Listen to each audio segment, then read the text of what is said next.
Good evening, everyone. My name is Ravi. I'm previous workplace health and safety inspector for the Queensland government. Today's topic I'm going to look at is what an inspector in workplace health and safety looks for on a construction site. Construction site could be a large construction site as well as a residential construction site. The purpose of this video is to outline in clear and practical terms what workplace health and safety inspectors focus on during an inspection and how duty holders can effectively manage safety risks. Um, so please don't mind me. I'm also looking at my notes here. If you like this, please subscribe as I've just started my YouTube channel. So workplace health and safety inspectors are conducted to identify and control real risks that could result in serious injuries or death. Inspectors are not limited to reviewing paperwork, are not intended to catch people out. The primary focus is ensuring that work is carried out safely and that effective controls are in place. This document provides practical guidance on the key areas of WHS inspectors would typically assess when attending a construction site. So, on a daily basis, when I was in the role, I used to rock up to construction sites randomly, as well as residential construction sites, um, to do an audit. So, the first thing is you look at site control and first impressions. So, before I go out to a site, before I alight my vehicle and go out to have a look at a site, I sit my vehicle and have a look at the construction site. The first assessment made by me normally relates to the overall site control. If they have site security on a weekend, is the site locked up to prevent members of the public or in a residential area, children that could access the site and hurt themselves? Make sure everything's locked up, padlocked, not by a chicken wire fence to hold the gates together. So what I'll consider is the site is adequately secured from unauthorized access. So if you have a look at Section 298 of the Workplace Health and Safety Regulation, it outlines what needs to be done. The condition and effectiveness of perimeter fencing and barriers. So a lot of the times I go to residential construction sites, they might have a security fencing on the front, but nothing at the back. That defeats the purpose. Anyone can go in. And some of the sites that I go to, they don't have clamps on the two fencings, so anyone can just lift the gate up or the fencing up and go in. So gaps, missing clamps, unsecured entry points, the visibility and suitability of warning signage.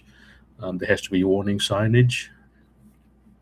Why this matters is because failure to control the site access exposes workers and members of the public, including children, to serious risk.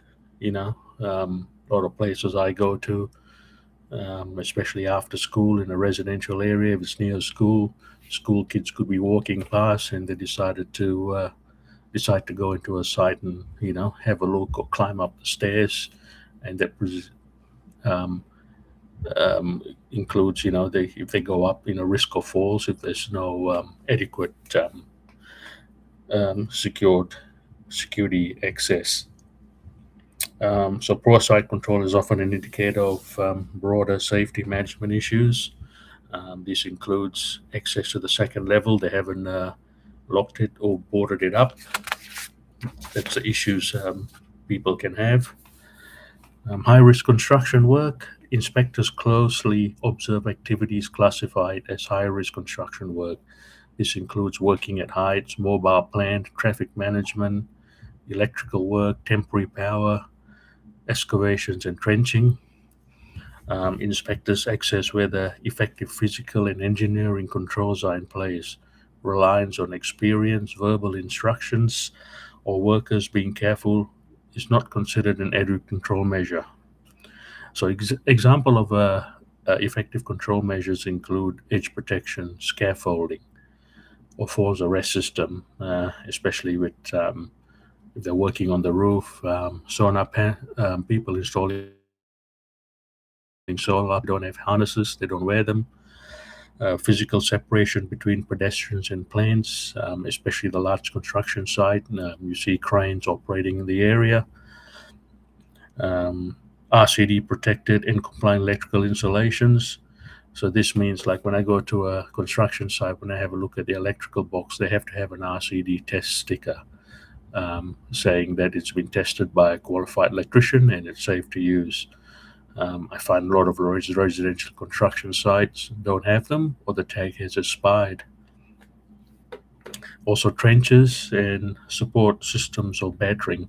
Sometimes trenches can collapse. Most of them don't have a Majority of them have a geotech report. Some don't have a geotech report, especially smaller residential areas. The other thing I look at is also the safe work method statements. Make sure they are reviewed, confirm, and they reflect the work being undertaken. Some builders just cut and paste from the job they did 2 years ago. I'll also assess whether the swims aligns with the actual task on site. If identified controls are implemented and maintained, whether workers understand and follow the swims.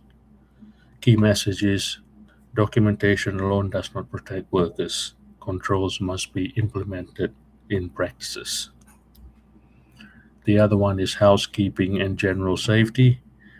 Poor housekeeping remains a common contribution factors in workplace injuries.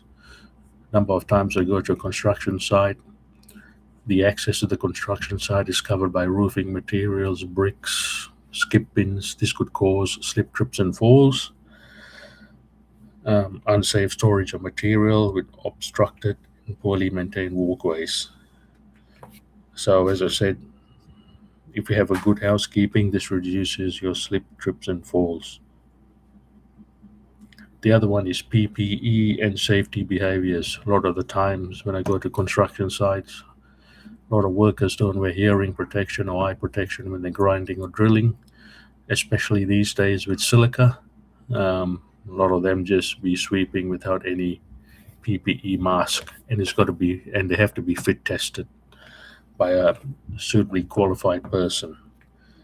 So as I said, correct selection of the PPE, workers complying with site rules and procedures, and the supervisors actually actively addressing unsafe behaviors. So a strong safety culture is evident when unsafe acts are identified and corrected properly. Common issues identified during inspection is a frequently observed risk is the mindset.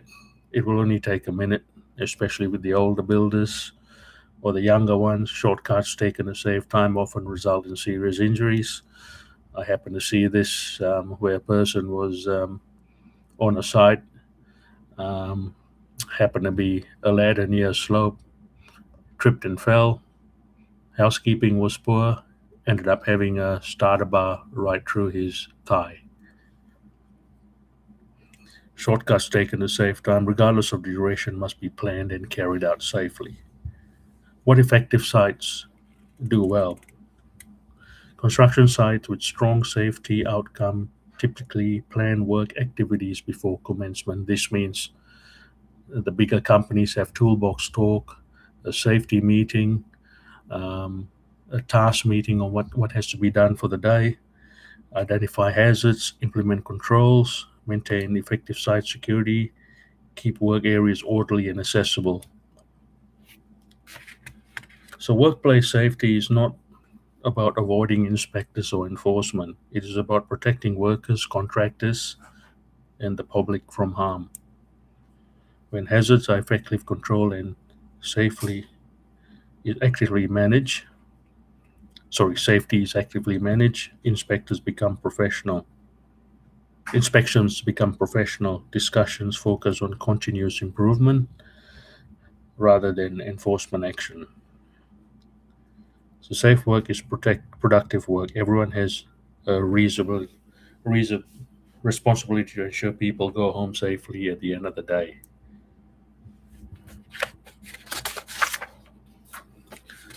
So that's the topic for today. So if there's anything you want to drop in or have a chat, just let me know. As I said, I've just started this channel, so bear with me. Hope you guys have a good evening or good morning, wherever you guys are. Thank you.